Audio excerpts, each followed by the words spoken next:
Bien, buenas tardes, señoras y señores. No me voy a quitar la mascarilla para evitar cualquier tipo de problemas. Supongo que se oye bien. ¿Es así al fondo de la sala? Bien, pues así voy a continuar. Muchísimas gracias. En primer lugar, nuestro agradecimiento a la organización que nos alberga, como siempre, magníficamente.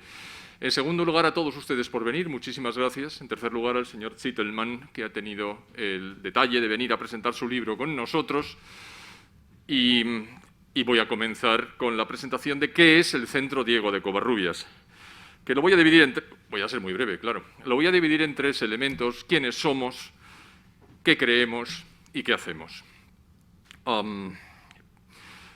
El Centro Diego de Covarrubias se creó hace algo más de 10 años bajo los auspicios y por el gran empuje de su presidente, que está entre nosotros, don Vicente Boceta. Y algunos de nosotros hemos continuado su labor y seguimos haciéndolo con su colaboración y ayuda, por supuesto. Somos un grupo de pensamiento y acción, integrado por personas de distintos orígenes, la mayoría españoles, que prestan su asistencia económica sin ningún tipo de condición. Por supuesto, no tenemos ninguna aportación administrativa, con lo cual tenemos una libertad absoluta.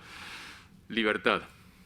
¿Qué creemos? Creemos en la libertad individual, en la libertad económica, en la libertad de mercado, en la libertad de comercio, en la libre empresa, en la libre actuación política dentro de un esquema democrático, con derechos y deberes bien estipulados, con separación de poderes y, sobre todo, bajo el imperio de la ley. La ley es igual para todos.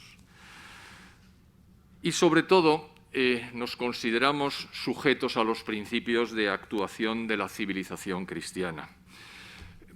Me gustaría traer a la colación muy brevemente una imagen muy poderosa que escuché por primera vez al doctor Navarro Valls en esta misma casa, si bien en la otra sala, que realmente la civilización occidental era tributaria de tres colinas: una colina griega, una colina romana y una colina cristiana. La griega es el Acrópolis, la romana es el Palatino y la cristiana es el Gólgota. Y de esas tres colinas y sobre esas tres colinas, la civilización occidental, la civilización cristiana, estableció sus bases de funcionamiento. Hemos hablado de quiénes somos y de lo que hacemos y de lo que creemos, pero no hemos hablado de lo que hacemos. ¿Qué hacemos? Bueno, pues actos como este, que sirven para presentar un texto, de los cuales es el 14º de orden. El ritmo se ha detenido un poco como consecuencia de la pandemia, pero vamos a continuar. Este año tenemos nada menos que 5 libros para presentar, o sea que ya tenemos de nuevo el empuje tradicional que siempre hemos tenido. También editamos cuadernos, de los cuales llevamos ya 8 editados, tenemos previstos otros 4 este año. Los cuadernos son pequeños textos que no deseamos que caigan en el olvido y que tienen verdadero interés sin tener la enjundia de un libro, lógicamente. También tenemos como hábito para mantener a nuestros socios la Carta de los martes. Hoy es martes. Precisamente hoy hace 5 años que el Parlamento británico votó el Brexit. Y ese es el elemento vertebrador de la carta de hoy. Bueno, pues la carta sale semanalmente. Y además tenemos una web extraordinariamente bien mantenida que les recomiendo visiten. Y además actuamos mucho en las redes sociales. Y además tenemos un chat para los socios que es voluntario. Es decir, hacemos una serie de actividades que nos permiten hacer frente a lo que habíamos dicho que somos, es decir, un grupo de pensamiento, la libertad y acción, todo nuestro trabajo. Y dicho esto, me retiro para dar paso a Diego Sánchez de la Cruz, que va a introducir al doctor Rainer Zitelmann. Muchas gracias.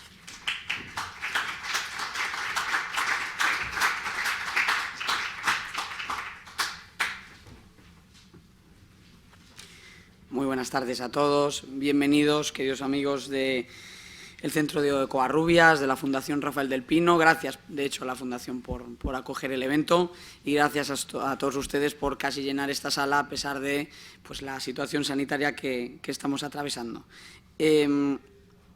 Soy de la creencia de que la economía de mercado necesita un sistema de valores detrás de la misma. Desde luego que la política económica, y más concretamente las medidas fiscales, regulatorias, en definitiva las instituciones importan, pero podríamos trasplantar las instituciones más óptimas para desarrollar una economía de mercado de un país a otro y eso no significa que obtendríamos los mejores resultados. ¿Por qué? porque debajo de todo eso tiene que existir un determinado sustrato, una serie de valores que en el Centro de Covarrubias hemos defendido siempre, que entre ellos están pues, los principios que han forjado la civilización judeocristiana a lo largo de los años, y en el caso específico del Centro de Covarrubias, todo el acervo del pensamiento cristiano y del liberalismo cristiano que tanto ha aportado a nuestra forma de entender la vida y a nuestra manera de vivir en sociedad. Al respecto, este libro de Rainer Zitelmann es especialmente relevante porque toca una cuestión que hasta ahora apenas se había estudiado. Hemos hablado mucho a lo largo de los años de las minorías, los prejuicios que sufren algunas minorías, las campañas con las que lidian algunas minorías y, en definitiva, lo importante que es darle un sitio, un lugar y una dignidad a las minorías, pero se nos ha olvidado que hay una de ellas que no solo ahora mismo no tiene ningún tipo de respaldo, sino que de hecho está en el punto de mira de quienes nos gobiernan, quienes ostentan el poder y también en muchos casos de los medios de comunicación hacedores de opinión. Ese colectivo del que nadie se ha acordado son los ricos, y de los ricos habla este libro de Rainer Zitelmann, en el que se identifica el hecho de que después de desarrollar una serie de encuestas en España, en Francia, en Portugal, en Italia, en Suecia, en Reino Unido, todo, por cierto, coordinado por el autor para este libro, de la mano de encuestadoras tan prestigiosas como Ipsos Mori, una de las más importantes a nivel mundial, lo que se constata es que efectivamente a los ricos en la opinión pública se les presenta a menudo de forma deshumanizada, como si el hecho de tener dinero les convirtiese automáticamente en una especie de personas frías, mezquinas, sin ningún tipo de sentimientos o de deseo de aportar nada a la sociedad. Siendo como además es cierto, como sabemos, que las personas de mayor riqueza son en muchos casos emprendedores que, si han alcanzado esa posición económica de privilegio, lo han hecho sirviendo a los demás en un contexto de mercado. Rainer Zitelmann es doctor, no solo en historia, también en sociología. Desarrolló una fecunda carrera periodística en la prensa alemana, por ejemplo, en el diario Die Welt, donde no solo fue jefe de sección de las páginas económicas, sino también de la sección del periódico dedicada al ámbito inmobiliario y de la construcción, donde posteriormente creó una empresa de servicios de relaciones públicas que ha sido su mundo profesional, Dr. Rainer Zitelmann GmbH, la empresa con la cual Rainer consigue convertirse en la consultora líder en el ámbito de los servicios de comunicación para el sector inmobiliario en Alemania. Su trayectoria como emprendedor le ha llevado no solo a convertirse en uno de esos ricos de los que nos habla en su libro, sino en ser alguien comprometido con explicar cómo el hecho de la empresarialidad contribuye un bien a la sociedad en forma de productos y servicios más competitivos, en forma de empleo, de generación de riqueza y de valor social. Está entre nosotros, además, hoy, no puedo evitar hacer mención a ello, uno de los grandes valedores de ese discurso en nuestro país, Daniel Lacalle, para quien pido un aplauso también por su presencia aquí hoy.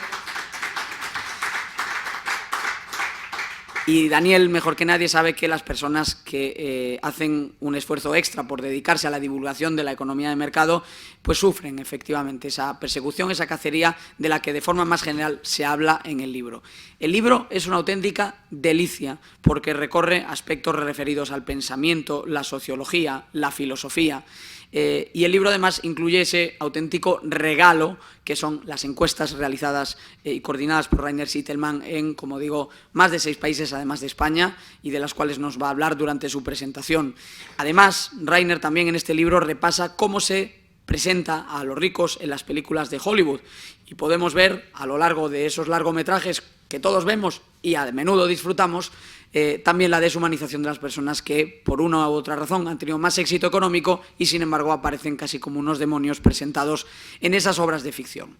Hay un dato muy interesante en el libro: solo el 1% de los españoles conoce personalmente a un millonario.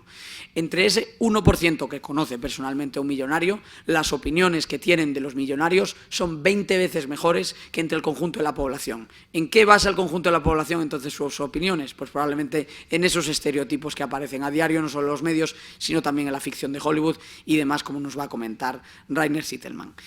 Nada más, espero que disfruten de la conferencia. Quisiera preguntar cuántos de ustedes necesitan el servicio de traducción. ¿De acuerdo? Bien, pues lo vamos a hacer de la siguiente manera. Rainer impartirá una serie de diapositivas de su presentación y cuando hayan transcurrido algunos minutos haremos una actualización de todo lo que ha comentado en el idioma español y posteriormente en el turno de preguntas les pediría solamente que, con independencia de su nivel del inglés, hablen en español conmigo y yo le pasaré las preguntas al propio Rainer por orden del autor. ¿De acuerdo? Pues muchas gracias a todos ustedes. Les recuerdo que tenemos aproximadamente 1 hora y cuarto, 1 hora y 20 para el evento y para el debate y que posteriormente Rainer también firmará algunos ejemplares para todos ustedes, guardando siempre la distancia de seguridad. Muchas gracias.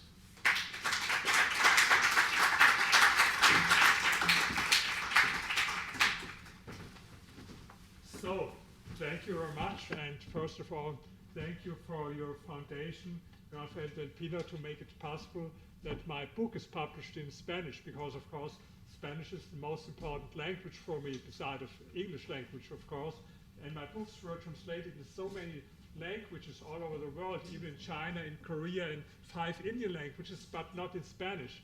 And this is very bad, because when people in South America, for example, they couldn't read my books, and now they can read it, and only per accident, or I saw it on the internet.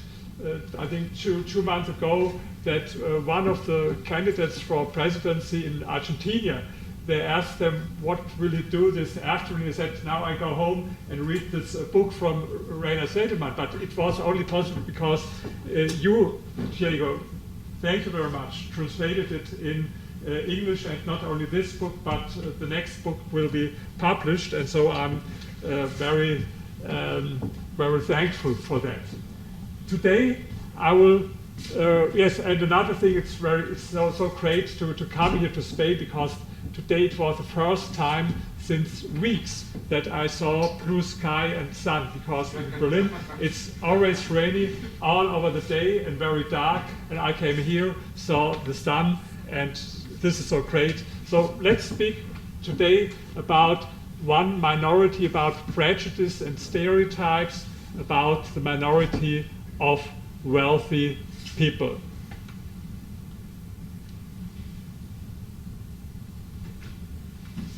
Here you see a picture of a demonstration in my hometown of Berlin. And on one of these posters, on the left hand, you see a poster, kill your landlord. And on the right hand, if I translate it from German to English, it's against the city of the rich. And you see a guillotine, what gives you a feeling what they want to do with rich people. And maybe I found some people, they think it's funny, kill the rich or eat the rich. But I give you a thought experiment. Imagine a demonstration with posters, kill black people, or kill Muslims, kill Jewish people. Everybody would be outraged, and rightly so. But kill your landlord, a guillotine for rich people, seems okay. And not only in Berlin, this is a picture of a demonstration on the top of financial crisis in London, a banker hanging on a traffic light with Eat the Rich. And if you look on the internet, you can see so many t-shirts and things with Eat the Rich, Kill the Rich.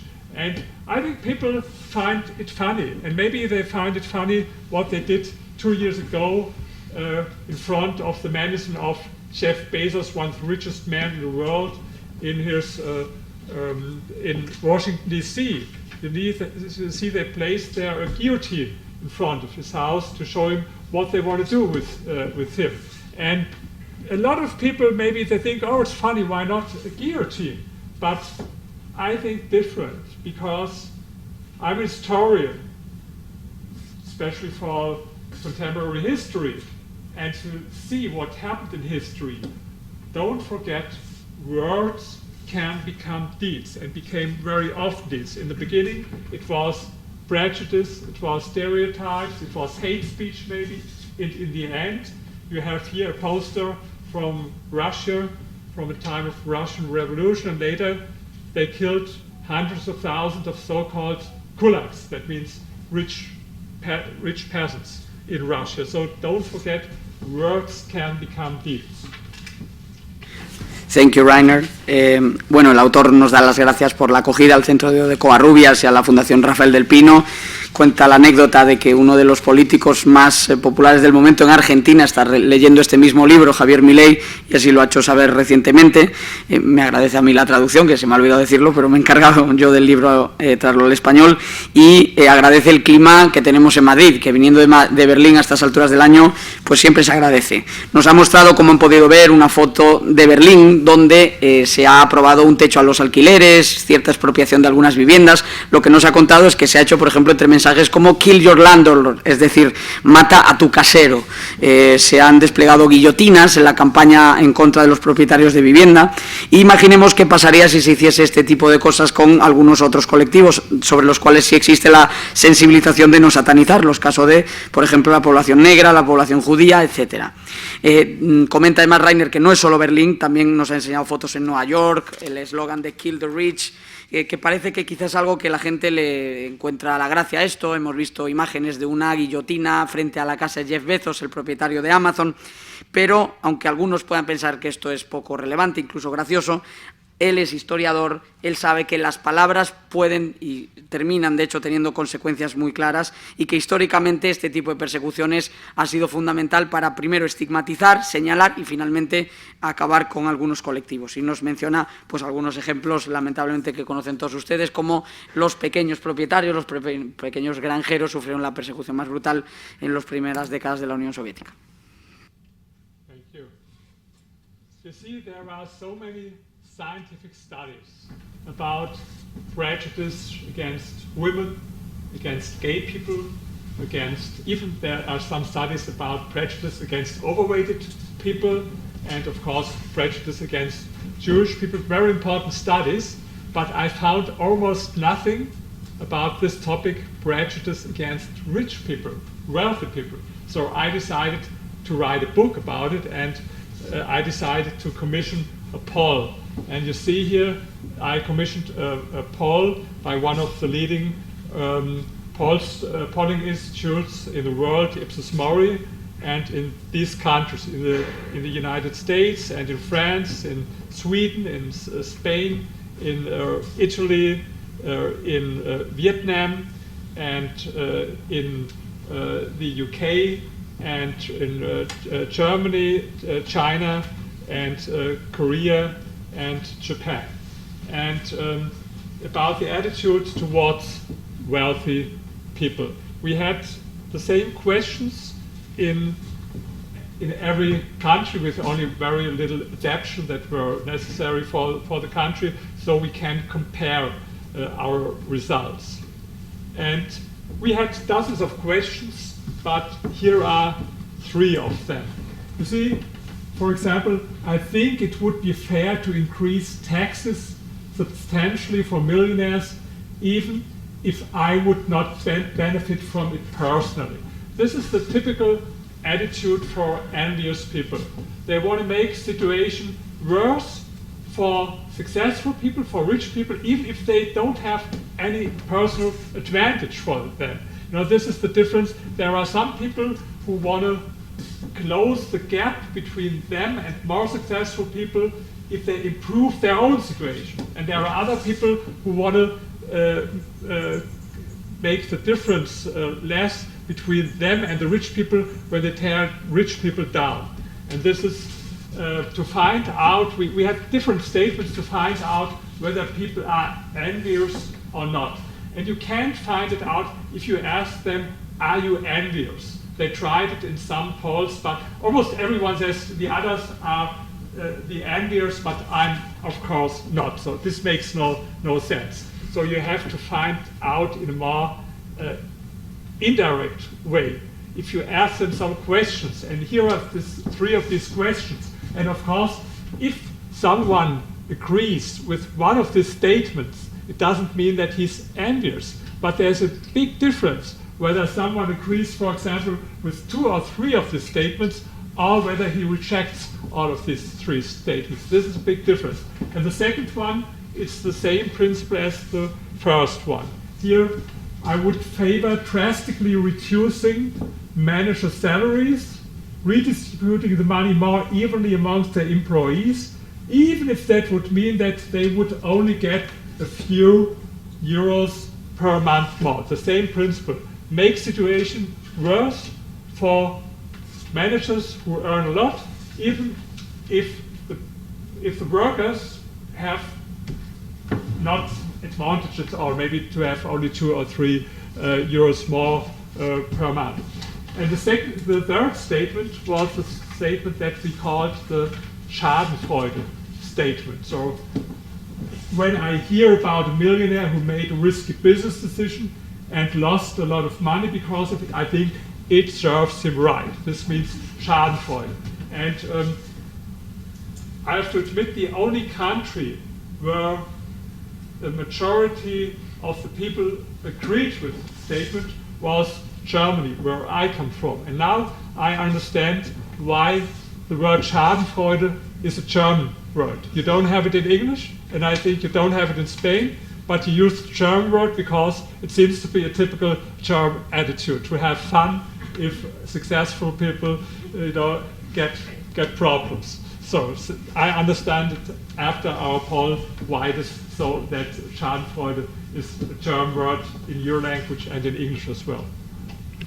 Bueno, como comenta Rainer, se ha escrito mucho sobre el prejuicio, el estereotipo, la estigmatización, la persecución social. Se ha escrito mucho menos de cuando esa persecución, esta estereotipación, etcétera, se dirige contra los ricos. Él pone el ejemplo de que hay muchísima literatura explicando cómo históricamente se ha podido señalar a distintas minorías, ¿no? Él las ha enunciado, incluso a colectivos más grandes, ¿no? Pero no sobre este tema. Por lo tanto, él como investigador, más allá de su curiosidad intelectual, quería ir más allá y saber qué siente la gente sobre los ricos, por qué no se ha hablado de esta cuestión. Para el libro, además de presentar una disertación en clave filosófica y sociológica, encarga una encuesta, que ha financiado el propio autor y que ha realizado en 11 países, que se veían ahí en pantalla.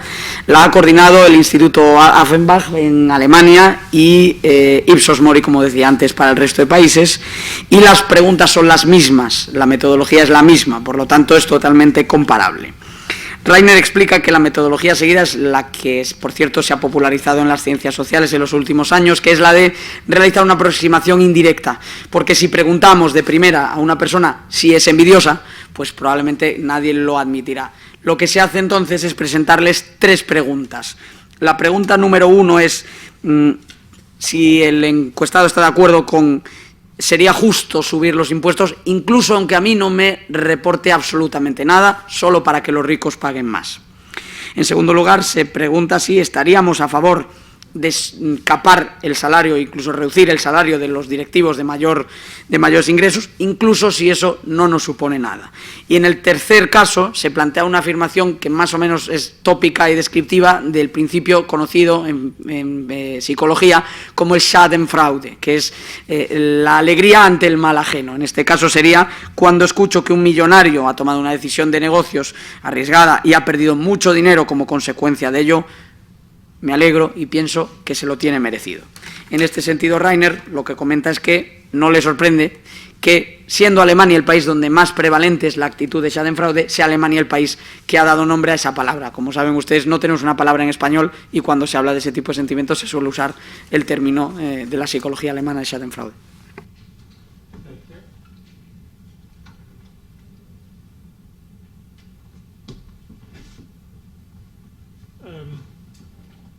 According to the answers to our questions, we could distinguish between 3 groups, or 3 or 4 groups, as you wanted.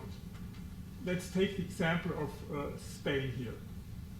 49% non-envious, people who are not envious. And 30%, we call them the ambivalent. They are not really maybe envious or non-envious.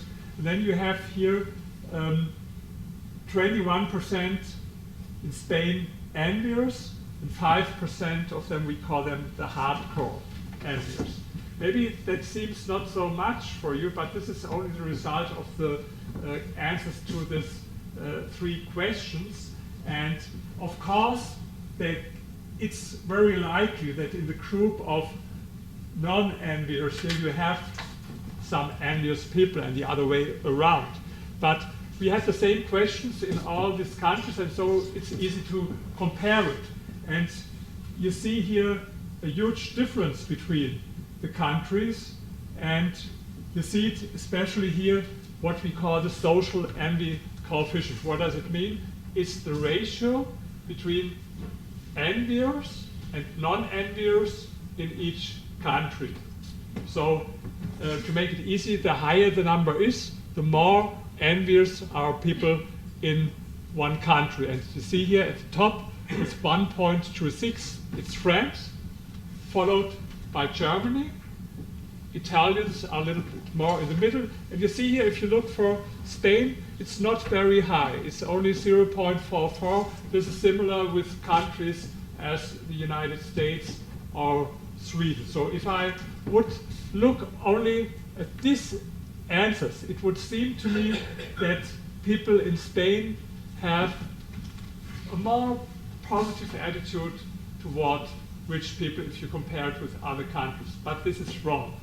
And to be honest, the results from Spain made me think. Because first, we had only this social envy coefficient. And then I saw, okay, but in Spain, the numbers are very low. And then I looked at the other questions, and I saw a lot of very, very negative attitude towards rich people in Spain. It can't be the whole truth. And so I decided to create another coefficient to add it. And because we had another question, and there was the result very, very different. We had this question, which, if any of the following, are most likely to apply to rich people? You see here 7 positive and 7 negative personality traits. And we asked the people what does apply to rich people. And there, the answers of people in Spain were more negative than in all other of our 11 countries. Because the first personality traits, they were all negative, all negative. And so I saw, okay, with the social envy coefficient, I have to make something a little bit like a modification. And then I added 2 things, the social envy coefficient and this, and then what I call the personality trait coefficient. And then I came to another result, to what we call the rich sentiment index. And in the rich sentiment index, you see that the attitude toward rich people is most negative in France, then Germany, Spain, then in the middle is Italy, and then we have countries as the UK, for example, and people who are less envious are people in, especially in Vietnam and in Japan. But maybe before you translate it, let's make a little bit go to only this slide, because this is very interesting. I give you one example. We asked people, we confronted them with this list of personality traits, and one personality trait was, is one honest? And here, please don't look the difference between the countries. This is not important on this graph. What is important is the difference between the light or bright one and the dark one in each country. Why? First, we asked the population as a whole. For example, our representative sample, it was like 1,000 people here in Spain, and only 1% said rich people are honest. The next thing, we asked everyone whether he knows at least one millionaire or more millionaires in person. And then the next, we asked this special group of people who know at least one billionaire in person. And we asked them, what do you think about the personality trait of this person? And here you see the answer. 21% said he's honest. The same here in Germany. Only 3% of the population said rich people are honest. If we ask, and what about the person that you know, is he honest? 40%, 42% said he's honest. In China, it was in all countries the same result, that if you ask the population as a whole, only very few people say rich people are honest. With the exception in China, it was 27%. But even in China, 20 percentage points more, 47% said this about the person they know. And this is very typical about prejudice. So, but maybe first you can translate and then I can go on. Thank you, Rainer. En España, como hemos visto, cuando se clasifican las actitudes, podríamos decir que hay un 49% de los españoles que no parece tener actitudes envidiosas. Pero claro, nos queda otro 51% donde no es tan fácil hacer esa misma aseveración. Para ser exactos, hay al menos un 16% de los españoles que tienen una actitud de envidia activista y fuerte hacia los ricos y un 5% que sería el núcleo duro. Por cierto, aquí yo hago un inciso, repasen los porcentajes de votos de un partido de cuyo nombre no me quiero acordar y fíjense que hay cierta correlación entre las cifras. Si hacemos un cociente y medimos esta cuestión, Rainer lo ha hecho con el Social Envy Coefficient, España no está tan mal aparentemente. Es verdad que aparecemos al lado de Suecia, donde pues, las cuestiones del capitalismo, los ricos y demás, como es sabido, han generado un intenso debate a lo largo de las décadas. Pero a primera vista parecería que España no está tan mal, que está en una situación comparable a la de Francia o de Alemania. Sin embargo, lo de España, Rainer dice que le hizo pensar, le hizo reflexionar sobre qué podía estar pasando, porque en el resto de las preguntas del cuestionario los españoles figurábamos reiteradamente como una de las sociedades más hostiles hacia los millonarios. ¿Qué podía estar pasando? Una de las cosas que hizo es presentar dos listas de atributos. Una de atributos positivos, por ejemplo, los ricos son honestos, trabajadores, inteligentes, y otra de atributos negativos, como por ejemplo son egoístas, materialistas, codiciosos.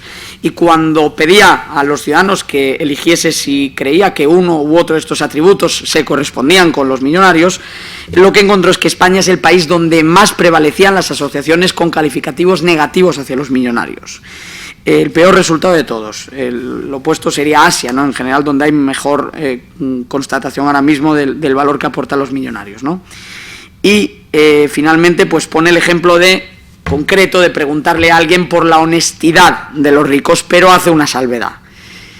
Cuando el encuestado no conoce a un millonario, solo un 1% dice que decididamente los ricos son gente honesta.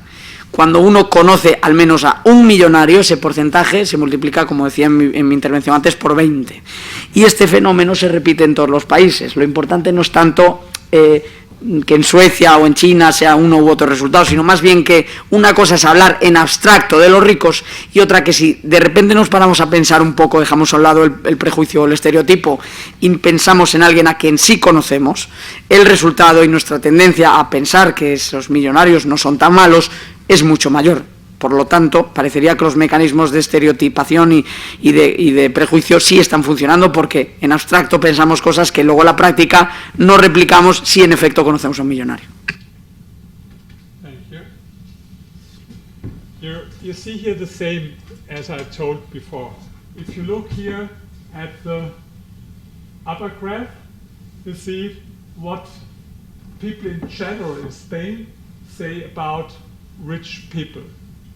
This is the upper graph here. Unfortunately, there's no pointer here, but you see. And down there, you see what people said who know a millionaire in person. You see the difference about the personality traits. Or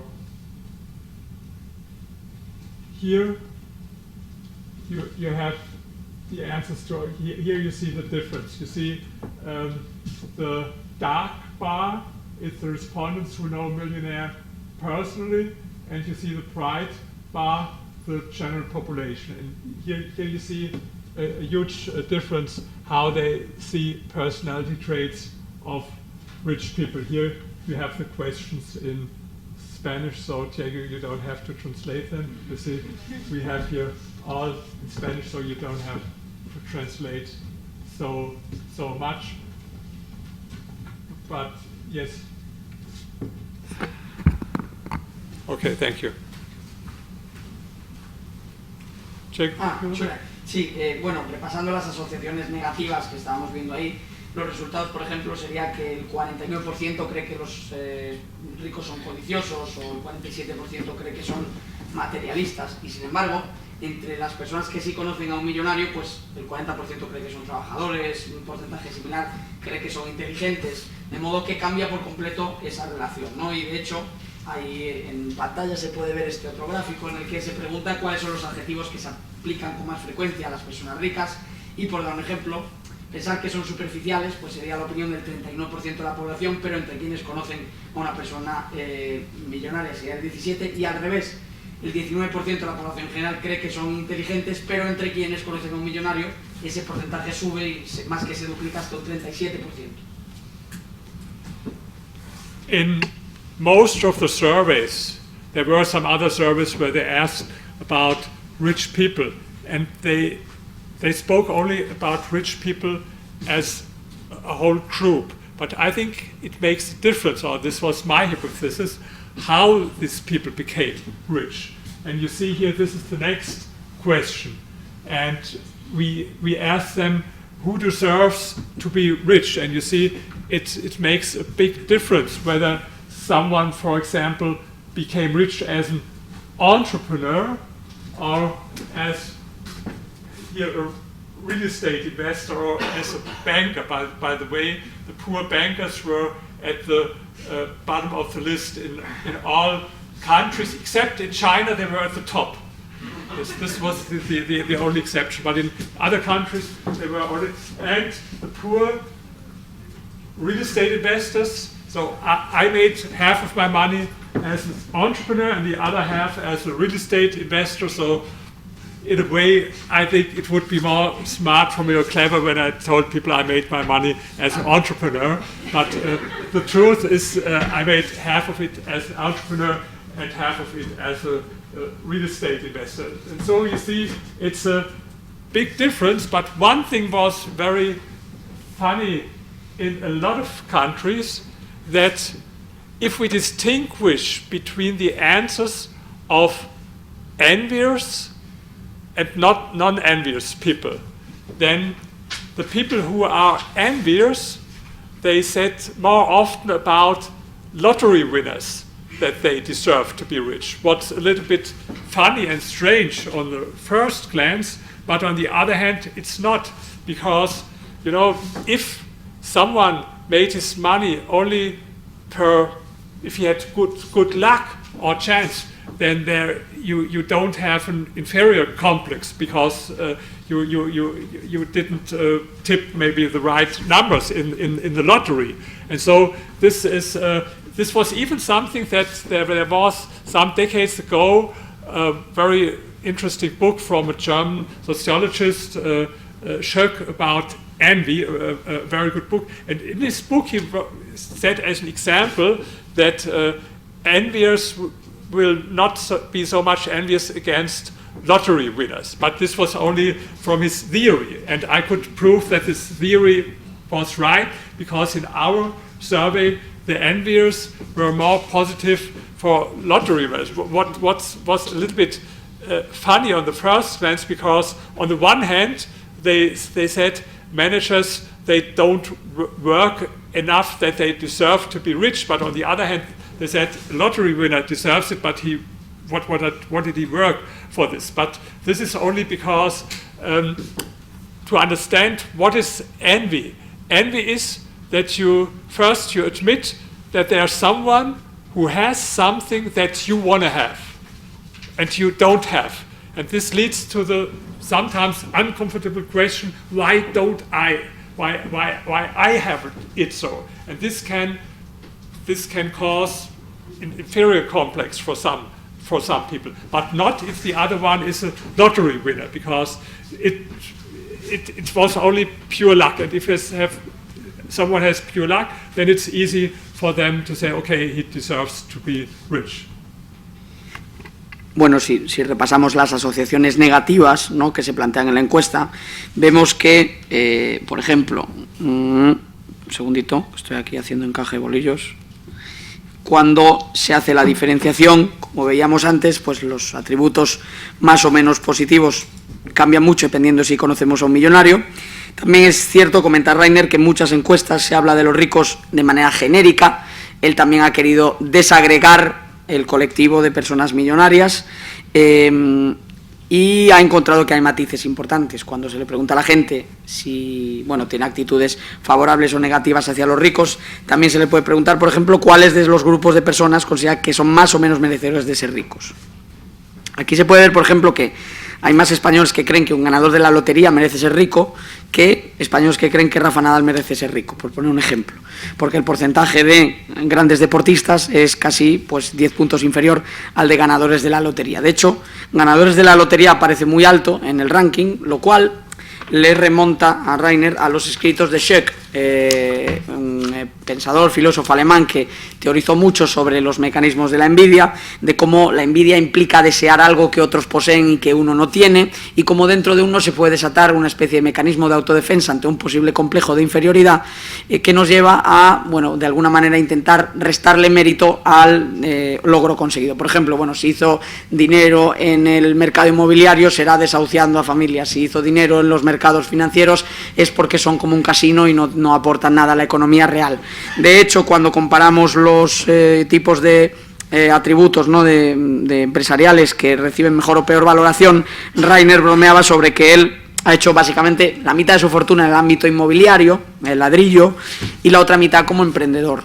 Entonces, dependiendo de si se presenta como emprendedor, lo que él bromea es que en un caso le van a recibir con los brazos más abiertos, 53%, y si se presenta como un inversor inmobiliario, que también sería cierto en su caso, solo el 9% lo ve con buenos ojos. Solo hay un grupo con peor prensa, que serían los banqueros, aunque comentaba Rainer que en China sí que son el colectivo mejor valorado, lo cual es bastante llamativo, ¿no? Esto también, añado yo, explicaría por qué ahora cada vez menos gente se llama empresaria y se llama emprendedor.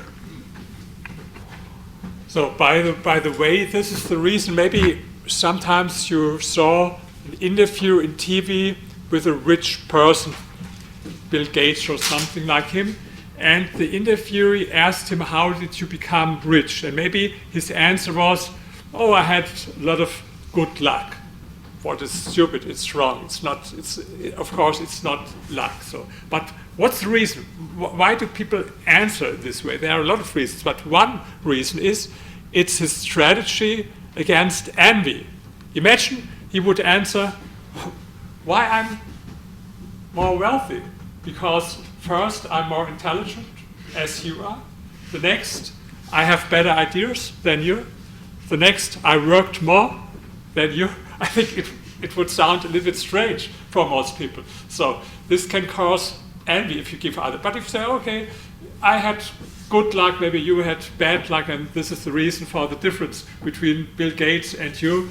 If this is the reason, one of the reasons why people answer this way. It's a strategy against social envy.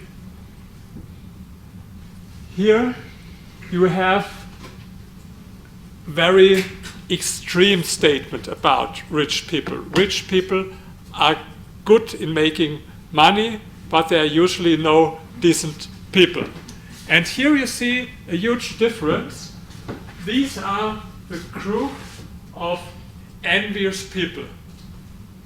59% of the enviers said rich people are good in making money, but they are no decent people.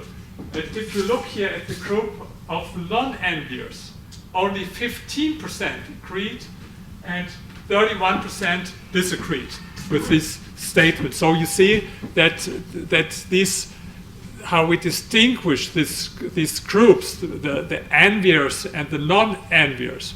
It's very clear, and you see it with a lot of questions, the difference between these two groups, how they feel. This is only one of a lot of examples. You see here another example. We spoke about the personality traits. And now look how the enviers and the non-enviers answer. The bright bar, light bar, these are the non-enviers. And the dark bar, these are the enviers. And you see, not for all these personality traits, but for a lot of personality traits, you see a huge different. Like, for example, 71% of the enviers, they say rich people are arrogant, but only 36% of non-envious. So you see that it makes a lot of sense that we distinguished between these groups. Whatever answer you see, you have, in most cases, you have difference. Not for all personality traits, not for all questions, but in general for a lot. Los gráficos que hemos visto, pues se puede comprobar también que entre aquellos participantes en la encuesta que se les puede categorizar claramente como parte del núcleo duro envidioso de la sociedad, la afirmación de que los ricos ganan dinero pero no son personas decentes consigue una aprobación del 59%. Solo un 12% opina lo contrario. Sin embargo, entre los no envidiosos, ese porcentaje, en vez de ser del 59%, es del 15%. De modo que esa forma de ver la riqueza ajena determina mucho las opiniones que tienen los españoles. Por ejemplo, a la hora de preguntarles si ven a los ricos como codiciosos, un 37% de la población está de acuerdo con ello, lo cual es un porcentaje bastante alto, pero es que entre ese segmento, ese núcleo duro de ciudadanía envidiosa, sube al 75%. El caso de despiadados es parecido, 14% de la población les definiría como despiadados a los millonarios, a los ricos, pero entre los más envidiosos sería del 39%. También ha comentado Rainer al comienzo de esta última intervención que los ricos son conscientes de que lidian con esas asociaciones tan negativas y por eso pues se defienden a veces en público, aludiendo, por ejemplo, a la suerte que supuestamente han tenido a la hora de generar su fortuna. Por ejemplo, si le preguntan a Bill Gates cómo consiguió desarrollar su riqueza, él podría objetivamente decir que pues, poca gente programaba con más inteligencia que él, con más visión que él, que probablemente era el más listo de la clase, digamos, en el ámbito de la tecnología. Sin embargo, en este tipo de entrevistas la respuesta que se suele dar es algo así como, bueno, tuve suerte, llegué en un buen momento, me ha ido bien, no me puedo quejar en la vida, hay gente que le va peor que yo. Es decir, hay una cierta apelación a la suerte y a quitarle importancia a lo que es el mérito duro precisamente porque es una manera de parapetarse de la envidia. O sea que esto no solo funciona por el lado del envidioso, el envidioso no solo lidia con ese cierto complejo de inferioridad buscando atributos negativos que endosarle al rico, sino que el rico también, consciente de esa actitud hostil, intenta enmascararla de alguna manera o, digamos, frenarla, suavizarla a base de pues, relajar los aspectos más duros en el fondo del hecho de que una persona tenga más éxito que otra y que son aspectos muy referidos a tomar mejores decisiones en un ámbito muy concreto, tener mejores competencias en un ámbito muy concreto y que por lo tanto implican aceptar jerarquías y diferencias sociales. Thank you. Here's another example, zero-sum thinking. Zero-sum thinking, what does it mean? That if people think some people are only rich because other people are poor, that the rich have taken it away from the poor. And you see here that there's a very close correlation between envy on the one hand and zero-sum thinking on the other hand, because 83% of the enviers believe in zero-sum thinking, and only 6% of the enviers think the zero-sum thinking is wrong. On the other hand here, people who are not envious, only 34% believe in zero-sum thinking, and 29% think it's wrong. And I think this is the basis of all envy, socialism. It's this zero-sum thinking, the belief that some people are only rich because other people are poor. And if I discuss with people about zero-sum thinking, I give always one very easy example to prove that they are wrong. And this example is in China. You know, in China, 1958 to 62, 45 million people died as a result of the biggest socialist experiment in history, the so-called Great Leap Forward. In the first chapter of my book about capitalism, I have all these facts about this biggest socialist experiment.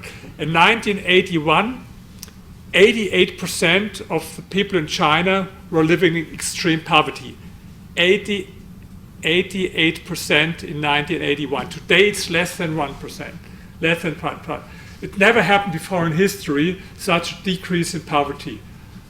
At the same time, the number of billionaires and millionaires increased in China.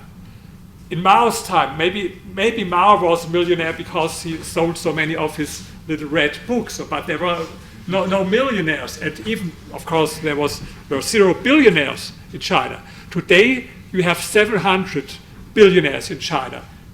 These are as many as in the United States. Even today, there are in Beijing, we have more billionaires as in Europe today. So, and there are so many millionaires in China. And if zero-sum thinking would be correct, how could you explain that at the same time there's a decrease in poverty and an increase in wealthy people?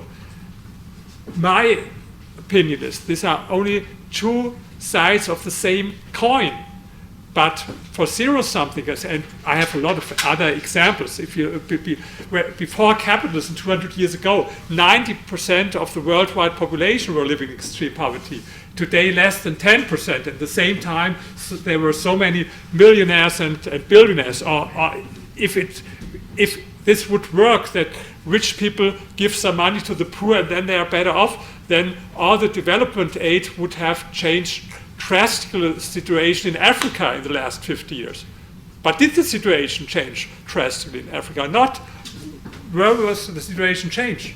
In Asia, countries as South Korea or Taiwan or even China or Singapore. But why? Not because of the development aid, not because rich people gave them something, but in China because Deng Xiaoping had the slogan, let some people get rich first. So because they introduced private property, introduced more market elements, and some people became rich, and a lot of other people escaped from extreme poverty. So this zero-sum thinking is absolutely wrong, but you see that there is extreme correlation between social envy and zero-sum thinking. Hay una correlación casi extrema entre albergar opiniones coherentes con un alto grado de envidia social y creer en lo que podríamos definir como la teoría del juego de suma cero, el hecho de que en la economía lo que gana uno se lo quita otro, que no se puede crear riqueza, sino que la riqueza es algo así como una tarta que solo se puede repartir, no puede cambiar su tamaño.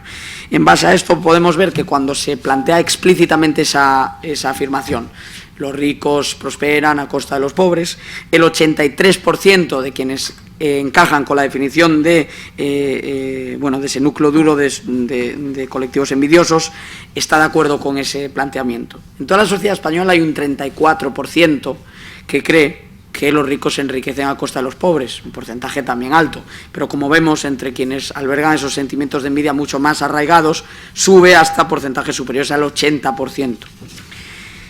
Y esto sería algo, digamos, secundario si no fuese porque la teoría o la idea de la economía como un juego de suma cero es fatalmente errónea. En China hemos visto, por ejemplo, cómo abandonar el comunismo y adoptar una variante con cierta economía de mercado directamente ha tenido el efecto de hacer que en 40 años se produzca la mayor reducción de la pobreza jamás conocida por la humanidad, pasando del 83 al 1% de la población, en un tiempo en el que, por cierto, el número de millonarios, billionaires en inglés, pasó de 0, salvo que Mao se hubiese hecho rico vendiendo copias de su libro rojo, a 700, como hay en la actualidad, el mismo número que hay en Estados Unidos. Eso demuestra, por tanto, que en un país que tiene muchos más millonarios no tiene por qué haber más pobres. De hecho, ha ocurrido exactamente lo contrario. Es más, Rainer explica que a nivel global la tasa de pobreza ha pasado del 90 al 10% en la era capitalista en los últimos 200 años y, por lo tanto, concluye que no, que es falso que la economía sea un juego de suma cero, y que esto va, por tanto, más allá de los ricos, porque la forma en la que pensamos en los ricos y cómo atesoran su riqueza también afecta a cómo vemos el conjunto de la economía.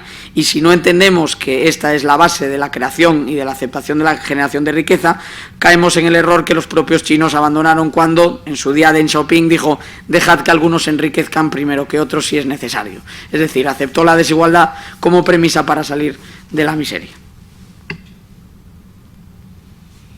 So, here's another interesting comparison from 11 countries. You know, when our book was first published in Germany, and then in the United States, Cato Institute published it. It was only about 4 countries: Germany, France, the UK, and the United States. But then I did more in more and more countries. It costs a lot of money. Every such survey is like 12 to 14,000 euros, and I had no one to give me this money. I spent it all by myself. And so step by step, I did this survey in different countries, especially in those countries who want to publish the book, because I think it's a good idea, because of course every country is more interested in the results from their own country. And so here in the Spanish edition I have this chapter about Spain, and in the Swedish edition about Sweden, and in June we will have an edition in Vietnam and in China, and then we have the edition about China and Vietnam in these countries. But here was a very interesting question. For some people it is important to be rich. How important, if at all, is it for you personally to be rich? And you see here, for example, in Spain, 31% said for me it's important to be rich. In most cases, the percentage is higher with younger people, younger than 30, and lower with people older than 60. I think it's logical. If someone didn't become rich till his age of 60, I think his hope that it will happen in the next 10 years is not so big as if you are 30 years old and you have the whole life. But interesting thing, the average percentage in Europe and the United States is 28%. 28%. The average percentage in these 4 Asian countries is 58%. 30 percentage points more. This is the reason. There are some books from me that can be published that can't be published in China. For example, my book about capitalism, or the next book about capitalism, of course not possible to publish it in China, because there's a negative chapter about Mao, and there's a negative chapter about North Korea. But my other books about, for example, the wealth elite and how to become rich, yes, I can publish it in China.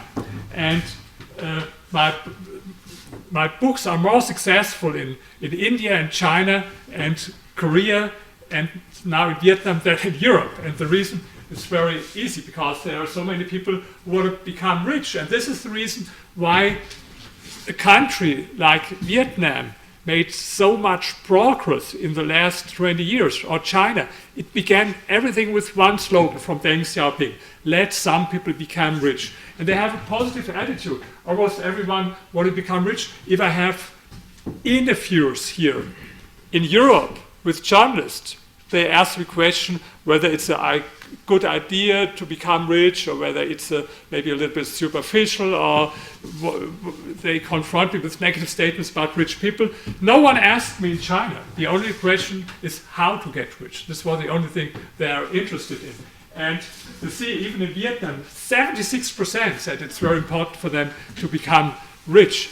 And by the way, in all countries, a little bit more men than women wanted to become rich. It's not a big difference, but some percentage points in all countries except one, Vietnam. In Vietnam, 80% of women and 70% of men said that they want to become rich. This was a very interesting thing in Vietnam. But you see here, with the UK, sometimes people ask, why are there only 19%? But this is a little bit misleading, because you have to know, in the UK, in every poll, there is a very large group.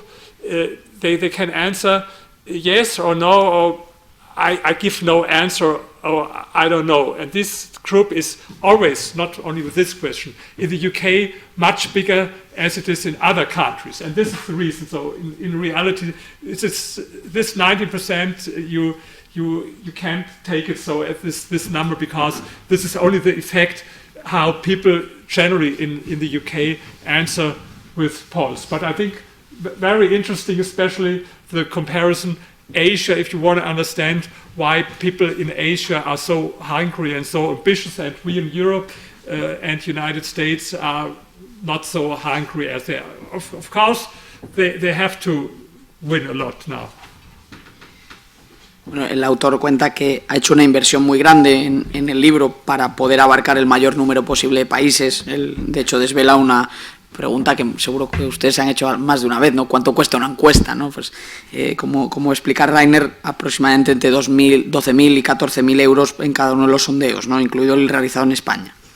En el libro, el análisis es país por país, eso permite la comparabilidad, es decir, en España el libro no es igual que en Suecia, hay un capítulo especial para España, pero se incluyen los resultados de Suecia, de la misma manera que en Suecia hay un capítulo para Suecia y se incluyen también los resultados de España para la comparabilidad. Considera Rainer que era importante también saber, en frío, si la gente quiere ser rica o no. Si la gente le da importancia a llegar a ser rico o no. Lo que encuentra, por ejemplo, es que entre los jóvenes el porcentaje es más alto que entre los mayores, que entre los hombres es más alto que entre las mujeres, salvo el caso de Vietnam, donde el porcentaje es del 80% del caso de las mujeres, 70% del caso de los hombres, y que en términos geográficos, por un lado, las áreas del sur de Europa tienen resultados un poco más bajos, pero también, en general, Europa estaría claramente por detrás que Asia. No solo cita el caso de Vietnam, sino también India o China o Corea, donde no solo este libro, sino otros libros de Rainer. Rainer ha publicado más de 20 libros, ¿no? Su nuevo libro, que sale este año, también está disponible en más de 20 idiomas, incluido el español. Y bueno, lo que han encontrado es que en general eso es indicativo, es decir, se venden más libros allí de estos temas de capitalismo y de mercado, porque también luego se hacen encuestas allí y compruebas que la gente tiene mucho más interés por enriquecerse, por defender la economía de mercado, por prosperar. Y lo que encuentra Rainer es que quizá nuestra actitud es tiene menos hambre, digamos, de éxito. Es cierto que nuestra posición es más económicamente ventajosa y que a ellos aún les queda camino por recorrer, pero sí es verdad que eso al autor le parece muy preocupante porque revela quizá una Europa en decadencia, ¿no? Y bueno, hace un comentario más metodológico sobre el Reino Unido y por qué tiene un 19%, que se explica por el alto grado de abstencionistas en las encuestas. O sea que lo de que votase poca gente en el Brexit no fue solo en el Brexit, también en las encuestas también las dejan sin rellenar a veces. Thank you. See, these were some results of my latest book that was published right now here in Spain. But of course, all these numbers and from the polls, this is only 2 chapters in the book. Yes, all the other things are not about numbers, but it's easier here.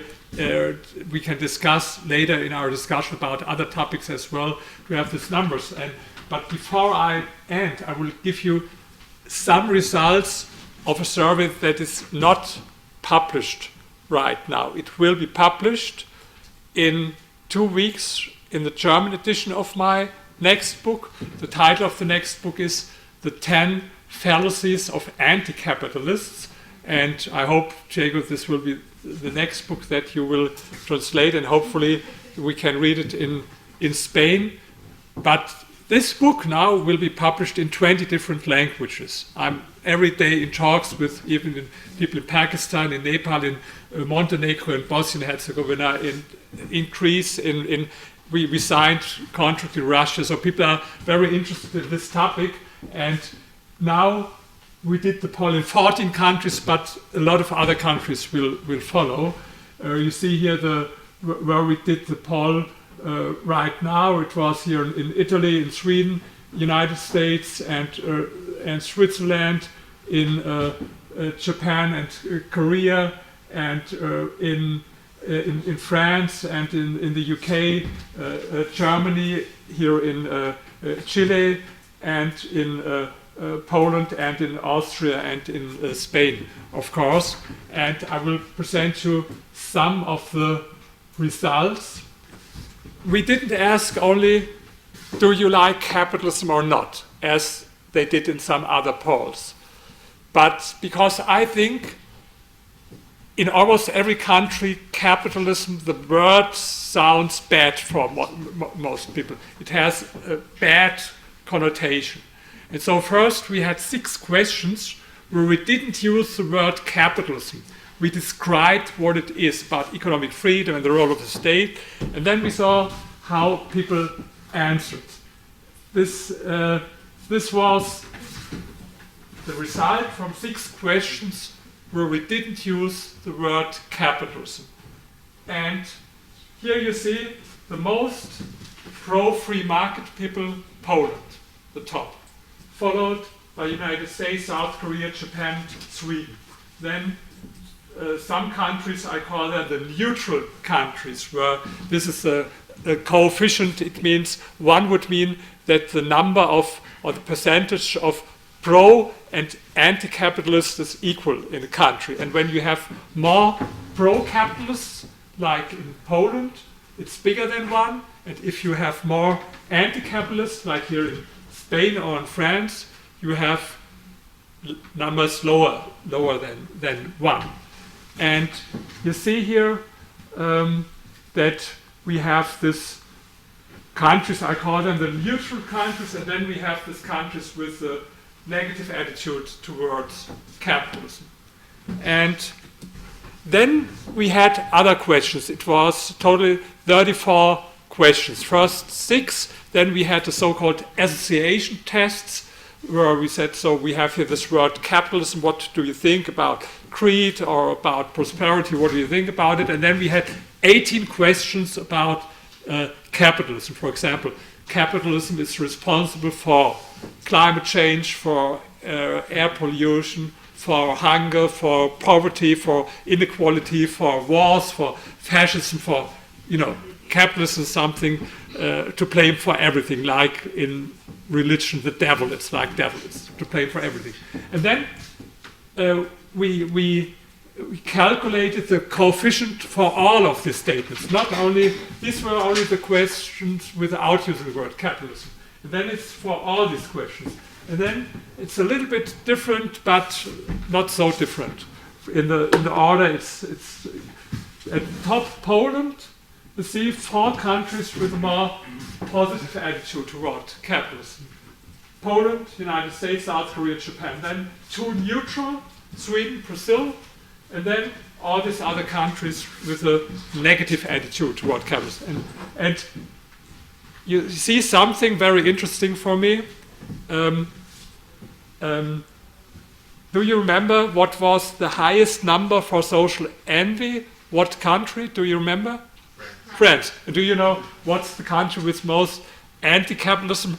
As well, France. So I don't know why, but my books, I told you, are published in so many languages, but 0, none of my books is published in France.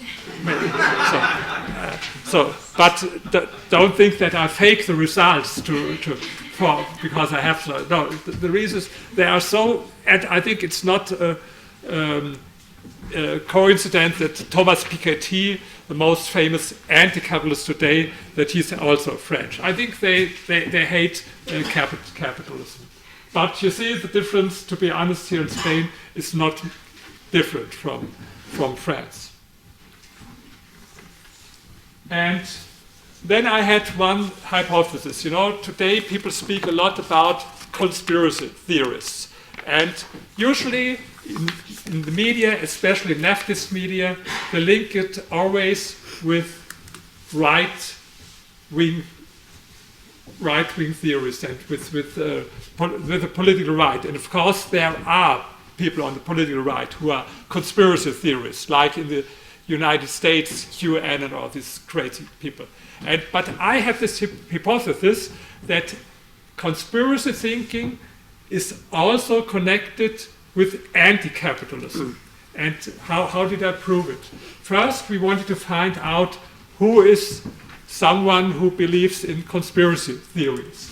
And we confronted these people with 2 typical statements for conspiracy theorists. First, in reality, politicians don't decide anything. They are puppets controlled by powerful forces in the background.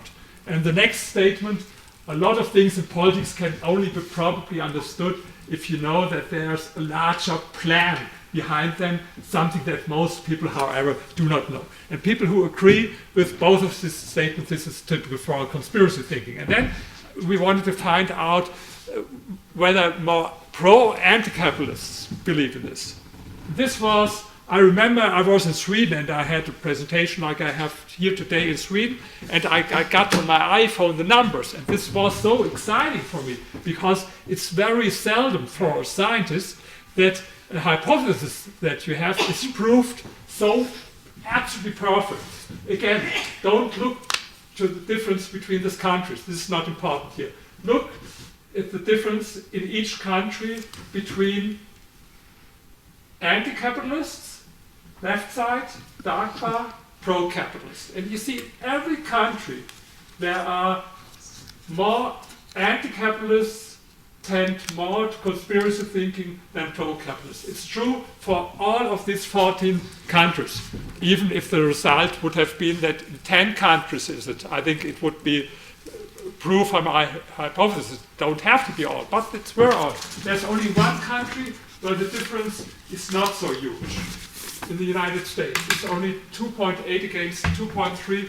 It's not a huge difference. I think these are the Donald Trump supporters who, on the one hand, believe in conspiracy theory, like UN, and on the other hand, they are pro-capitalism. But you see here in Spain, for example, in all countries, and so I think it's the first time that someone proved that there's a link between. They don't call them conspiracy theories, but I call them conspiracy theories because they believe the super rich and the people with the lobby, and so they control the politics. They don't call it so, but I call them conspiracy theories, and I've proven it this way. Diego, before you sum up, let me finish this, yes, with this book. It's good in Spain that it has the right title, this book on the left hand, because in Germany the title is Kapitalismus ist nicht das Problem, sondern die Lösung, what is the same like you have here in Spain. In America, they had this power of capitalism, what means nothing, so for me. This is a good title, because even some people who only read the title said, this is true. Someone who says it, yes, because you can buy hundreds of books against capitalism, and I said, people should know in the title. And this is the book here that was published only some weeks ago, where you find the results, and the results from the last slides here. I told you about the survey about capitalism. You can read only in the German book that will be published in 3 weeks, and hopefully by the end of the year in Spain and these 20 other countries where I will publish it. So, Diego, maybe you will translate before we come to the questions of the last things that I spoke about. But if that's it, big round of applause, un aplauso para...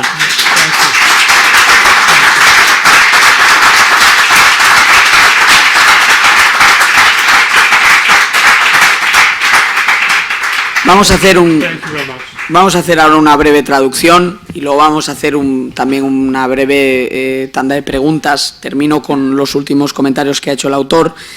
Él nos ha dado un adelanto básicamente de su próximo libro, porque sigue investigando en estos temas y ha presentado pues un aperitivo de lo que va a ser las 10 falacias de los anticapitalistas. Es el nombre provisional que tiene el libro.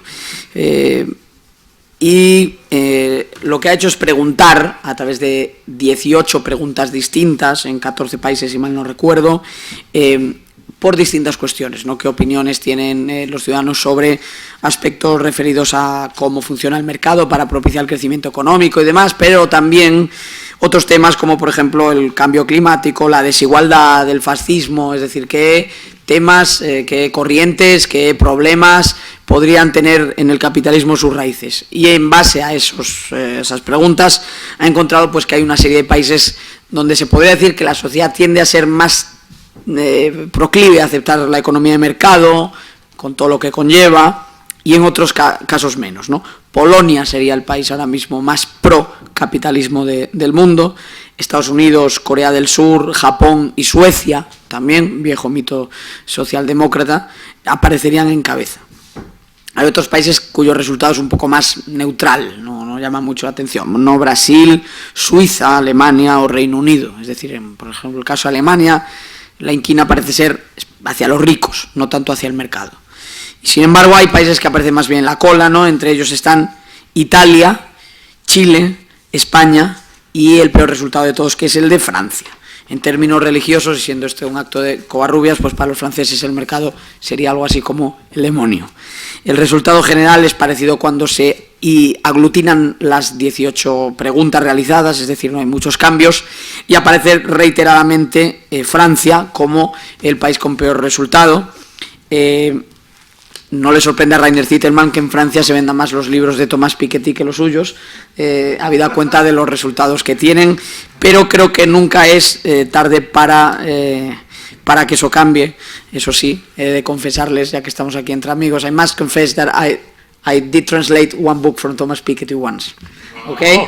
But you know, it's my work. Okay. So it's good, so you know it. You know him. I know. I was screaming all the time while I was translating, but it's my job. I need to make a living, okay? So I have to write a lot of other books that you don't have to translate the next book. So that you have every year a new book to work on. That's what we call the crowding out effect, right? Kicking the other one out of the market. If someone asks me next time, why do you write every year a book? I said, yes, it's because this guy I'm in a Spain. translator in Spain, and if I don't write another book, he has to translate the next Piketty. It makes him ill.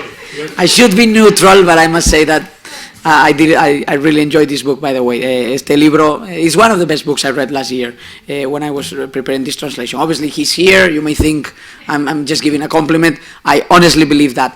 And like he said, the book is heavy on theory. It's not just the survey, which has a very high value. It's not just the fact that he did this pioneering study about Hollywood and the representations of the rich. It's also the way he goes into theory. So he just thank you all for your attendance, of course. And y ahora vamos a tomar preguntas durante espacio aproximadamente unos 15 minutos y lo que les pediría es que hagamos las intervenciones en español por petición del autor y yo mismo me encargaré de traducírselas al autor y también, si fuese necesario, traducir la respuesta.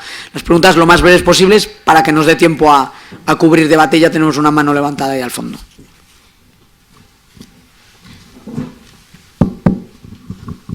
Bueno, yo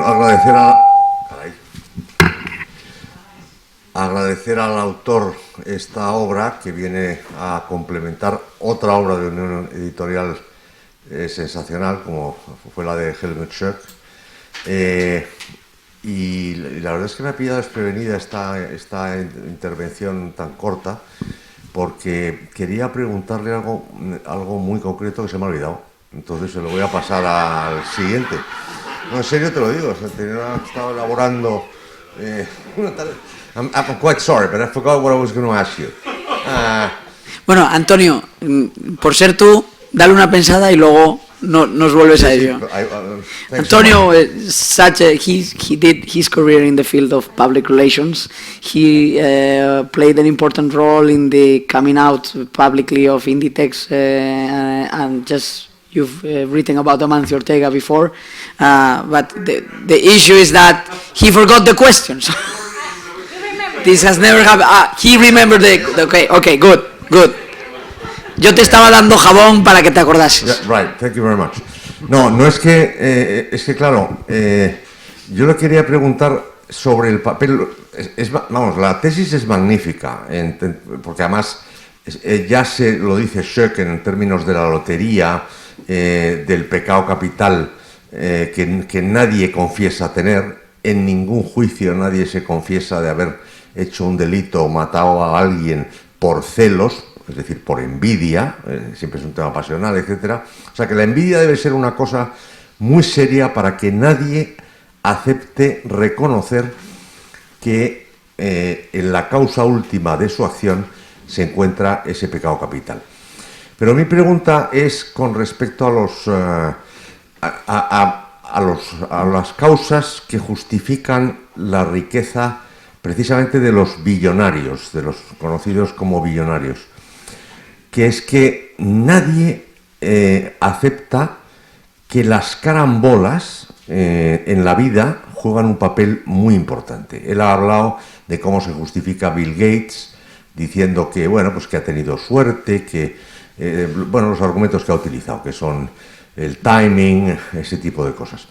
Pero es curioso que nadie, en el contexto de la gente exitosa, no digo ya rica, sino exitosa, acepte un papel tan clave como es el de que ocurran hechos que sincronizadamente y al azar produzcan un resultado.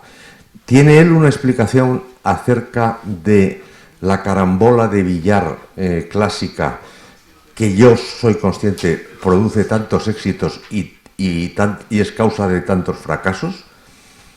So the question essentially, first, he did speak about Helmut Schurk and his book.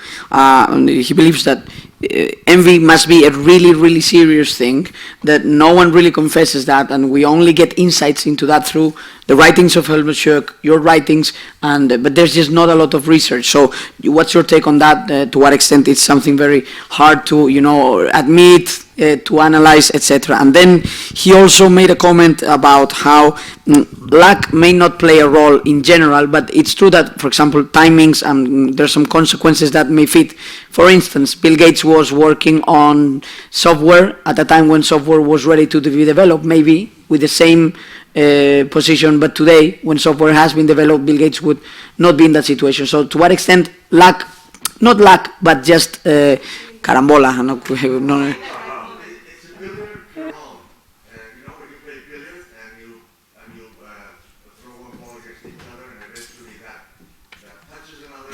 just like when you're playing snooker and the balls hit each other, sometimes planets align, I guess, in a sense. So it's not like it's out of luck, but it's some elements come together. So your thoughts on both? Okay, let's start with the first. It's easy to answer the question of envy. I didn't know it before, to be honest, but there's a scientific research about envy, especially in the United States.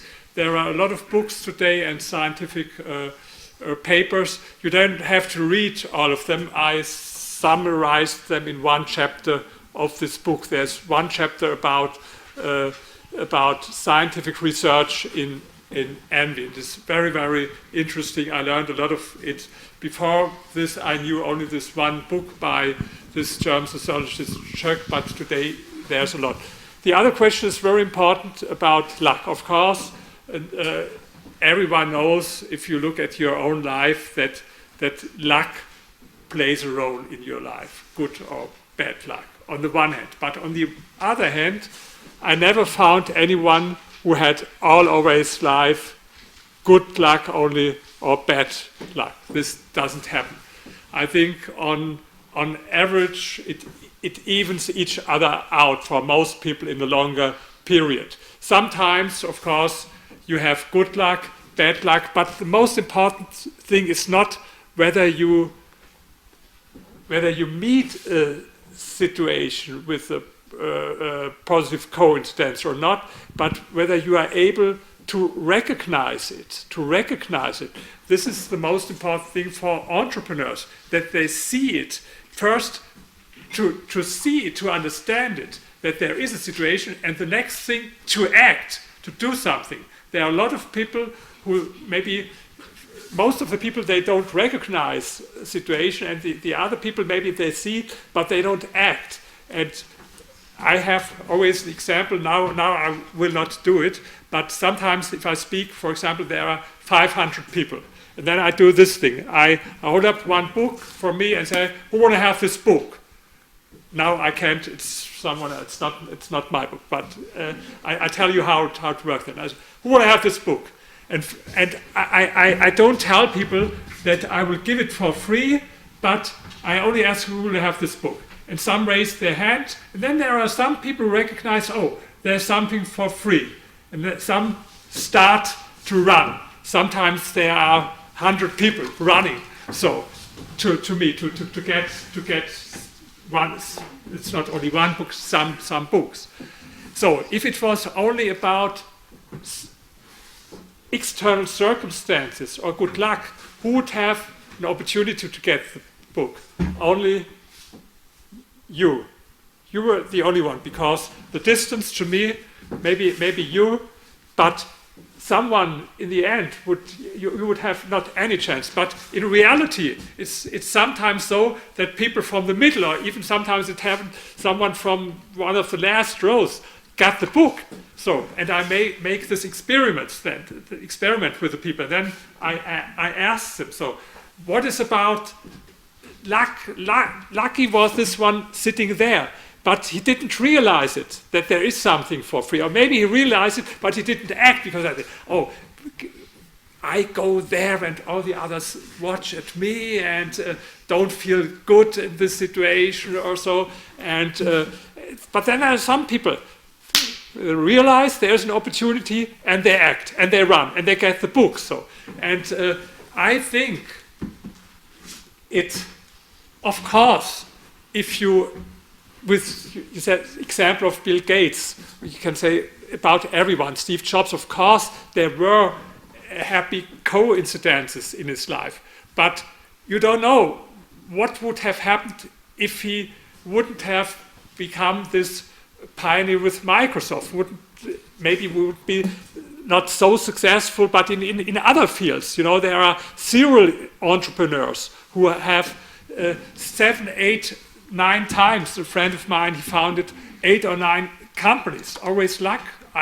If you found one company, maybe it can happen, but if it's one after the other. So of course, luck play a role in life, but I think if you it's in most cases good and bad luck will even each other out. And if you analyze this life of this successful people, you see a lot of people, a lot of situations where they had bad luck and where they had setbacks and crisis and so. But the question was, how did they react? You can always plan what happens to you, but the question is, how do you react if there is a setback or if there's a crisis? So you see, I don't believe so much in luck. And if you analyze biographies of some people, let's say, for example, Arnold Schwarzenegger as an example.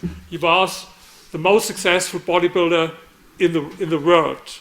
But in the next step, he was one of the most successful actors in Hollywood, in spite of the fact that he had a kind of body that at this time people don't want to see. He had this strange German accent there in the United States, and he came from Europe. And so then he was elected 2 times governor of California, 2 times in a row.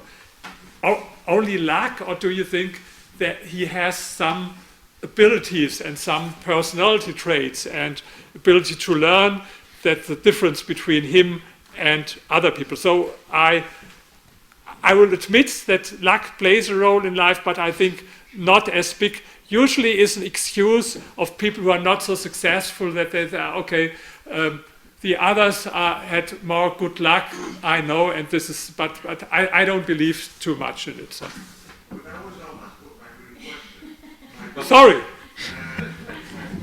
My question was, and I think everybody understands more or less, and so you should Dime. My question was, why on the one hand, nobody recognizes that they have done or feel or felt something to envy, nobody will recognize it, and it's a capital sin. That's the reason why. Why among the capital sins nobody recognizes to feel envy? That's question number 1. Sorry, can Question number 1, he would like to ask why do people do not recognize that they are envious? Ever. Why is that something that no one will never admit? Being a capital sin as it is. No. First the first one, because I didn't. I'm not sure whether I understood the question. I like to avoid that I answer next time and you say this was again not the answer to my question. So first I want to be sure to understand it. Question that goes translated to another person is more difficult. Don't blame the messenger. Come on, try again. But the second one is, and why on earth nobody of the successful people will recognize that their success, of course there's hard work involved. You cannot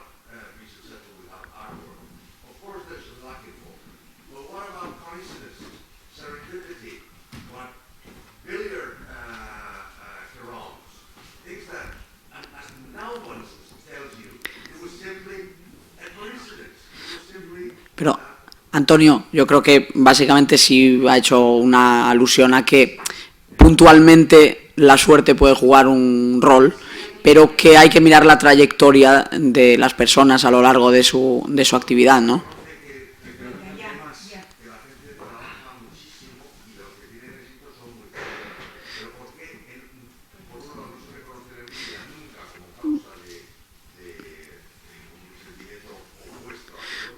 Vale. Bueno, os voy a poner en contacto para que lo sigáis debatiendo por email. Venga, vamos con preguntas rápidas, por favor. Sí, bueno. Can you first translate the question to me? Yes. ¿Hablan inglés o español? Español. Bueno, lo primero de todo, gracias al Centro Diego de Covarrubias, a ti, Diego, por la traducción y, por supuesto, al doctor Zitelmann por venir y por darnos un poco de su tiempo.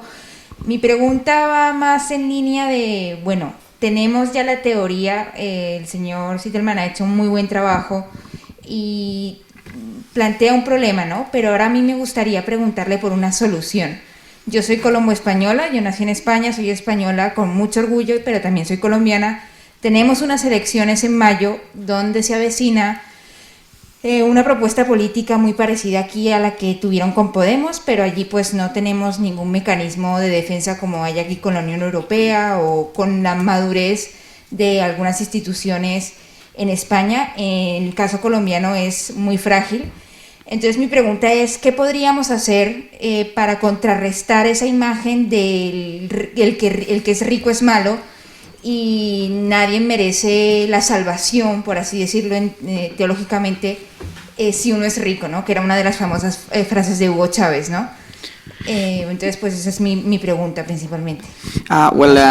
Gracias. Y bueno, she's asking, she's originally from Colombia, no, born in Spain, but both Colombian and Spanish, and she's asking about the situation, for example, in her home country, well, sorry, in her other country, Colombia, where the far left is about to come to power, or what's going on here in Spain, where we have a communist party in government. So her question is, how do we fight that? How do we fight back against this idea that the rich are to be somewhat put down? And in the end, she was asking at the beginning of the question of how to get answers. I mean, she believes that here you present the problem and what answers or alternatives or solutions could we find for this? Yes, very, very. The most important question, I think, is this question, because if you look what happens today in the world, you have everywhere these ideas, anti-capitalist ideas. In the 80s it was different. In the 80s we had Ronald Reagan, we had Maggie Thatcher, we had the reforms in Sweden. A little bit later we had the reforms in Germany, and then we had Deng Xiaoping in China. Everything was going in the right direction. Today it's the contrary. Almost everywhere in the world. Here in Europe, European Union, they go more and more in direction of a green planned economy. They forgot everything about free market. And we have in South America this problem in a lot of countries. And in China, since maybe 10 years, you have development that is not as good as it was before. So it's almost everywhere in the world today. And what to do against it, I think there is no easy solution. If you look how things were changed in the past, it was in most cases when it was a total disaster. For example, Maggie Thatcher in the UK. In the 70s, the situation was a total disaster in the UK. They called them the sick men of Europe. Later they called Germany the sick men of Europe. And then came Gerhard Schröder, social democrat, but who made pro-market reforms, tax reforms and all this stuff. In the United States, with Ronald Reagan, it was the same. And look, when did Deng Xiaoping come in China, when after Mao everything was total disaster? So on the one hand, I think this is, if there is progress, if people make progress, if a nation gets better, then they start to forget why it happened. They forget why it happened. And sometimes these solutions to bring things in a positive direction will happen if there's a big disaster and crisis. But this doesn't mean that it happens automatically. No, it's not. History is not like a Hollywood movie, that it's always a good end. I'll give you another example. In the end of the 20th, the big crisis, and in Germany, you know what happened with 6 million people out of work. There were no positive solution. There were Adolf Hitler at the answer. So there's no guarantee. In the crisis, it can happen. I told you some examples where it worked. UK, United States, and China. But there's absolutely no guarantee. I gave you this example from Germany. So the one thing is the external circumstances, that I think they have to become worse than they are today, that something happens. But on the other hand, this will not happen automatically. How did it happen, and why did it happen in the United States, for example? Because before there were people like, for example, Milton Friedman, or there were people like Hayek in the UK, and this pro-market ideas were spread. And maybe we start with only a few people like we have here today, but this is the way like leftist, anti-capitalist people started also. They started with small groups, and then they go on and on. But I think a big problem is that the people who should or could defend capitalism, for example, entrepreneurs or rich people, that they are very passive. Even they give you not enough money for your think tank maybe, or for other think tanks. A lot of foundations have this problem in a lot of countries. The people have so much money. And you see it with my research. No one gave me money for this. I tried to establish something, I called it the Institute for Academic Wealth Research on a university in Germany. I couldn't raise money for this. Maybe someone else would have done better than I. But okay, if I have, for my new book, for example, about capitalism, I have to spend, if I add everything, 400,000 euro for this research to do it in all these countries, if I do it in 20 countries. And then I support a little bit with translation costs in some countries. So the other research about rich people, it was also like 200,000 euros. So this means, if I sum up, it's 600,000 euros. I paid it from my own pockets because, other wealthy people, they buy a new car, I make new research. This difference maybe. I have a nice car, Bentley, but it's the same as since 11 years. And I have an apartment, but it's not like a big villa. It's only 160 square meters. Okay, for me alone, it's okay. But, I spend the money then for my research. But this is a rare exception. Usually academics and scientists, they don't have a lot of money. This was only because 15 years in my life I was entrepreneur and I was very successful. And then I invested real estate, and I was also very successful as an investor. So I can pay for this. But I think this will happen not very often, that someone like me is at the same time scientist on the one hand, entrepreneur on the other hand. And so I think it's the fault also of rich people that they don't explain, and entrepreneurs, why are they so important?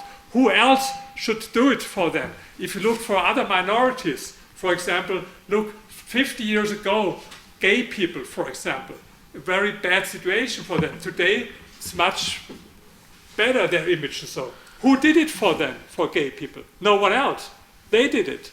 And women today, in a much better situation than 100 years ago, for example. Who did it for them? We men, I don't believe so much. They did it.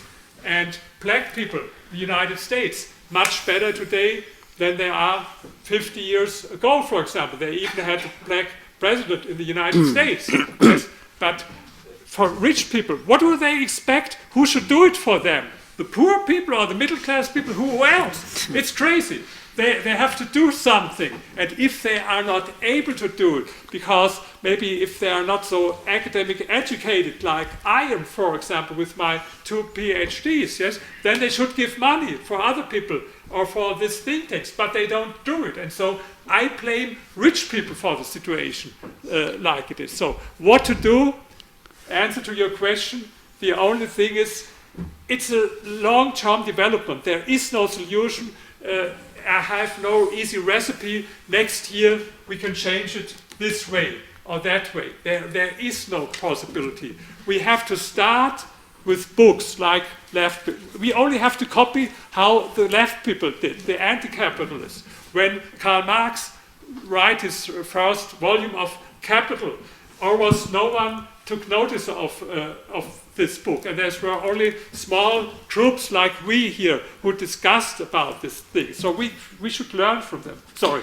Yeah. Thank you, Rainer. No podemos, Alejandro, lo siento. Muchísimas gracias a todos por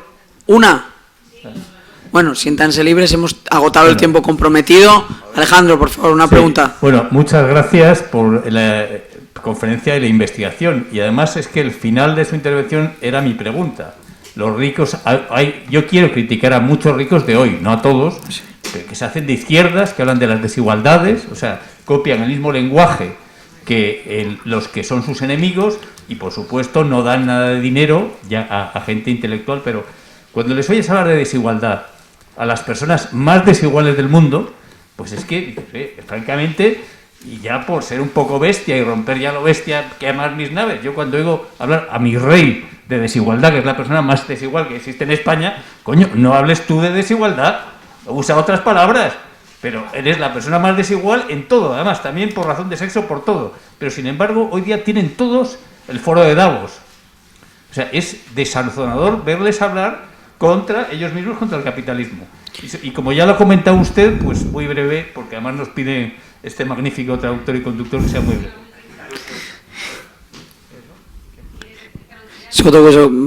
Sí, vamos a coger las dos preguntas. Por favor. Yo te oigo. Es que el autor tiene una entrevista y la sala tiene un tiempo tasado, no es que yo tenga... Bueno, tengo a la niñera en casa, también tarifa por hora, Voy a ser brevísimo, Diego. Digo lo mismo que Alejandro, él ya ha contestado al final. Yo, aquí se nos ha dado una imagen, bueno, quiero agradecer al señor Zitelmann, pues la estupenda conferencia que nos ha ofrecido, eso por supuesto en primer término. Pero aquí se nos ha dado una imagen de que el mundo considera a los ricos pues avariciosos, deshonestos, en fin, una cosa espantosa, ¿no? Bueno, pero es que ellos no hacen nada para evitarlo, sino que es que colaboran en esa imagen. Es decir, yo creo que las películas que se ven por millones de personas en el mundo cuestan millones de dólares. Eso no se hace solo. Y ese dinero viene de gente rica. Y están encantados en que en esas películas aparezcan los ricos, pues como esos, como unos miserables, avariciosos, criminales, etcétera, etcétera. Entonces, ahí hay una contradicción que no se comprende cómo puede ser que exista y que o se soluciona o la... So the issue would be, in that case, how is it that rich people do not only just try to wave off criticism, but actually even collaborate in this? There was a point made before by Alejandro as to what's the type of speech that we get today from institutions that in theory should have a clearly different one, we're thinking Davos meetings, for example, where there's a lot of talk about inequality, and if we want to be kind of a bit of a prick about it, that's kind of a hotbed for inequality to begin with, because we're actually talking about really powerful people. And then the other gentleman's question was about that, the fact that we may not just be talking about rich people who kind of waver these comments off, like, for example, well, I got lucky, whatever. No, they actually collaborate on that. And for example, Hollywood industry and media representation, to what extent there's rich people who actively support it? Yes, it's also a good question. You know, even there are people, we have it every year that there are 100 millionaires and billionaires who, it's big news in the media, we want to pay more taxes. So maybe you heard about this crazy thing.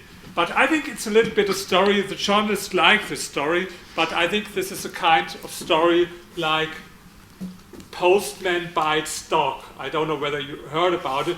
If you, young journalists, they learn, if the dog bites the postman, it's not a story. But if the postman bites the dog, it is a story. So, because it happens not so often, that the postman bites the dog. And I think this is the postman bites the dog story. These are most of the wealthy people.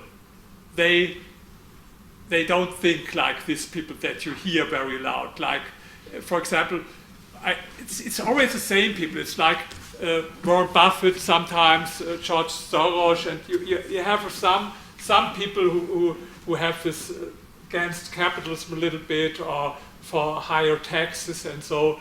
And there are some examples, but I know a lot of really rich people, and I think most of them they think more similar than I think. So yes, but they are opportunists. Like, you know, they learn. I understand it as an entrepreneur, you have to adapt to the situation, to the market, and this is if you behave in a different way as an entrepreneur, you will not be successful. But in politics, it's the wrong thing. But in a lot of cases, they transfer this behavior that is correct in the economy to adapt and to be an opportunist. They adapt to the political situation, and this is one reason. And the other reason is.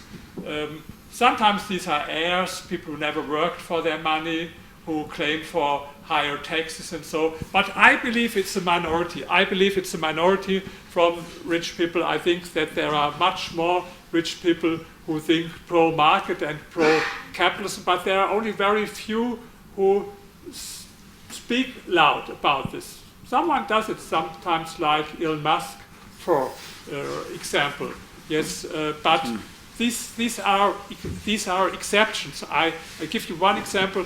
There are these Koch brothers in the United States, two of them, and the left, they hate them really. But one of them never said that they support with money, but they didn't take part in any discussion themselves. And I think it's very rare that there are wealthy people who even take part in the discussion. They are silent. This is the problem. And the few who are loud, this is the minority, but they are not typical for most of the rich people. They are not typical, but they know that they will get positive headlines in the media if they have their next, their next paper.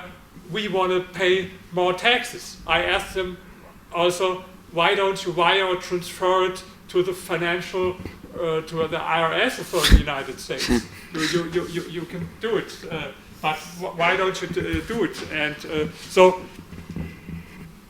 okay. Well, un aplauso para Rainer, por favor.